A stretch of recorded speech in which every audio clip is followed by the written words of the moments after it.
ప్రపంచవ్యాప్తంగా కూడా యొక్క జిఎస్టీ బిల్లు మెజారిటీ కంట్రీస్లో ముఖ్యంగా యూరోప్లో స్టార్ట్ అయినటువంటి ఈ యొక్క న్యూ ట్యాక్సేషన్ సిస్టమ్ ప్రపంచవ్యాప్తంగా కూడా ఇంప్లిమెంటేషన్ జరుగుతూ ఉంది.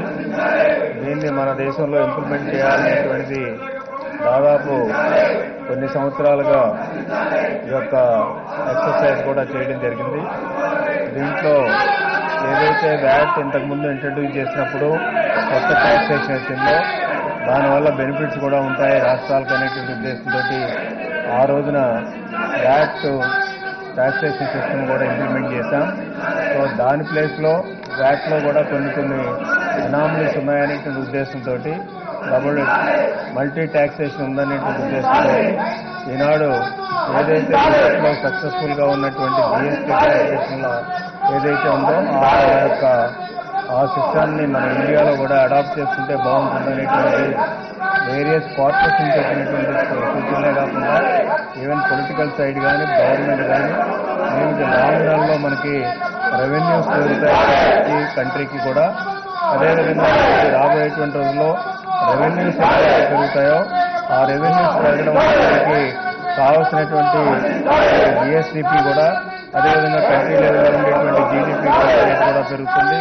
దానివల్ల మనకి ఫ్యూచర్లో ఈ రొటేషన్లో మనకి రెవెన్యూస్ ఎప్పుడు కూడా పెరుగుతూ ఉంటే మనకి ఇప్పుడు పెరుగుతున్నటువంటి ఎక్స్పెండిచర్ కావాల్సినటువంటి రెవెన్యూస్ కూడా మనకి జిఎస్టీ ఇంప్లిమెంటేషన్ ద్వారా మనకు వస్తాయనేది ఒక ఆలోచన అధ్యక్ష.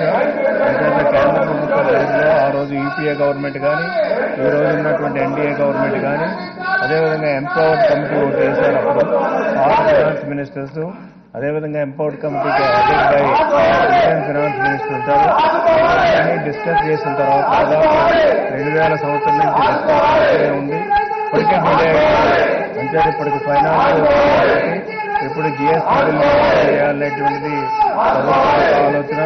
అంచేత మన రాష్ట్రంలో ఉండేటువంటి యూనియన్ టెరిటరీస్ కానీ అదేవిధంగా స్టేట్స్ కానీ సెంటర్ కానీ జిఎస్టీని ఇంప్లిమెంట్ చేయాలనేటువంటి నిర్ణయాలు తీసుకోవడం జరిగింది. అంటే మోడల్ బిల్స్ అన్ని కూడా కేంద్ర ప్రభుత్వం పాస్ చేయవలసిన బిల్స్ అన్ని కూడా పార్లమెంట్లో పాస్ చేశారు. అదేవిధంగా ఇక్కడ స్టేట్ గవర్నమెంట్ కూడా చాలా స్టేట్ గవర్నమెంట్స్ ఈ జిఎస్టీ బిల్స్ కూడా పాస్ చేయడం జరిగింది. మనం కూడా పాస్ చేసుకోవాల్సినటువంటి అవసరం ఉంది కాబట్టి వేరే స్పెషల్ సెషన్ పిలిచాం. స్పెషల్ సెషన్లో జిఎస్టీ బిల్లు పాస్ అవ్వాలనేటువంటి ఒక ఆలోచన అధ్యక్ష. దీనివల్ల 2-3 ముందు ఇప్పుడున్న ట్యాక్స్ సిస్టంలో ఈ డబల్ ట్యాక్సేషన్ కానీ అదేవిధంగా ట్యాక్స్ మీద ట్యాక్స్ వేసుకుంటూ పోతూ ప్రజలు ఇబ్బంది పడుతున్నారు అనేటువంటి ఉద్దేశంతో ఈ క్యాస్కేడింగ్ ఎఫెక్ట్ తీసివేయాలనేటువంటిది ఈ జిఎస్టీ బిల్ యొక్క అంశం. అంచేత యూనిఫామ్ కంట్రీ అంతా కూడా కమోడిటీస్ మీద కూడా ట్యాక్సేషన్ ఎట్లా ఉండాలనేది నిర్ణయం జరుగుతుంది. అంచేత యూనిఫామ్ ట్యాక్సేషన్ వల్ల ట్రేడ్ డైవర్షన్స్ ఉండవు. అంటే స్టేట్ టు స్టేట్ కూడా ఈ ట్రేడ్ దగ్గర పోటా పోటీలు కాంపిటీషన్ అవసరం లేదు. కంట్రీ అంతా అంటే ఒకటే ట్యాక్స్ సిస్టమ్. ఇది కూడా ఇండస్ట్రియలిస్ట్ తోటి కానీ ట్రేడర్స్ వాళ్ళు కూడా వెల్కమ్ చేశారు అధ్యక్ష. అంచేత మెయిన్ బేసిక్గా కామన్ మీద బర్డెన్ పడకుండా రెవెన్యూ పెట్టే విధంగా దానివల్ల భవిష్యత్తులో జిఎస్టీకి గ్రోత్ రేట్ పెట్టే విధంగా ఈ బిల్లు ఉపయోగపడుతుంది అనేటువంటి కూడా గౌరవ సభ్యుల సందర్భంగా మనం చేస్తున్నాం. అదేవిధంగా ఏమైనా లాస్ ఉంటే స్టేట్స్కి ఆ లాస్ కూడా భర్తీ చేసుకోవడానికి రాజ్యాంగంలో తీసుకోవడం జరిగింది.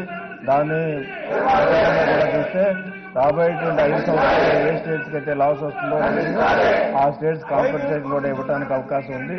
అంచేత దీనివల్ల లాభమే కానీ నష్టమే ఉండదు అంచేత మనకు ముఖ్యంగా చూసినట్లయితే ఇప్పటికీ టుడే మనకు ఉండేటువంటి మల్టిపుల్ ట్యాక్సెస్ ఉదాహరణకి వ్యాట్ ఉంది, సిఎస్టీ ఉంది, అదేవిధంగా entertainment tax, luxury tax, tax, entry tax, అదేవిధంగా రోడ్డు ట్యాక్స్, అదేవిధంగా సబ్చార్జెస్, సెస్లు ఇవన్నీ ఉన్నాయి.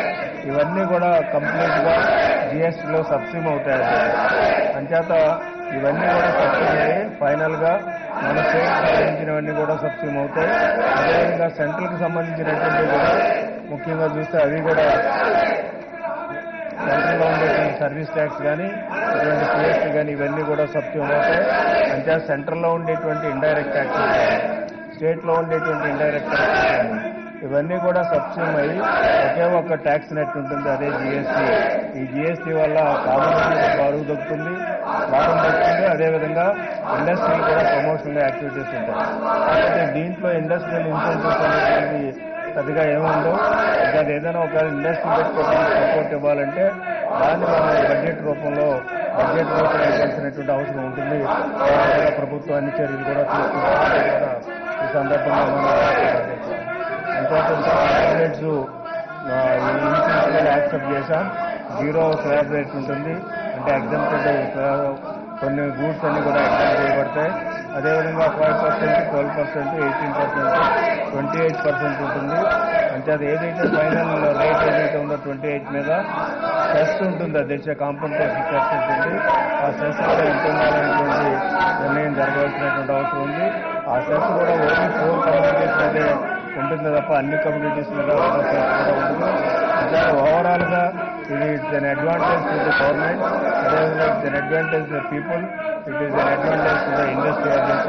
అంటే దీనివల్ల ఇప్పటివరకు ఉన్నటువంటి ట్యాక్సేషన్ ఉండేటువంటి కాంప్లికేషన్స్ అన్ని కూడా తీసి సింగిల్ ట్యాక్సేషన్ పెట్టడం వల్ల కంట్రీ అంతా ఒకటే ట్యాక్సేషన్ ఉండడం వల్ల మనకు చాలా మంది ఇన్వెస్టర్స్ కూడా ఇది సౌకర్యంగా ఉంటుంది. అంటే ఈ యొక్క జిఎస్టీ బిల్ని పాస్ చేయవలసిందిగా ఈ సందర్భంగా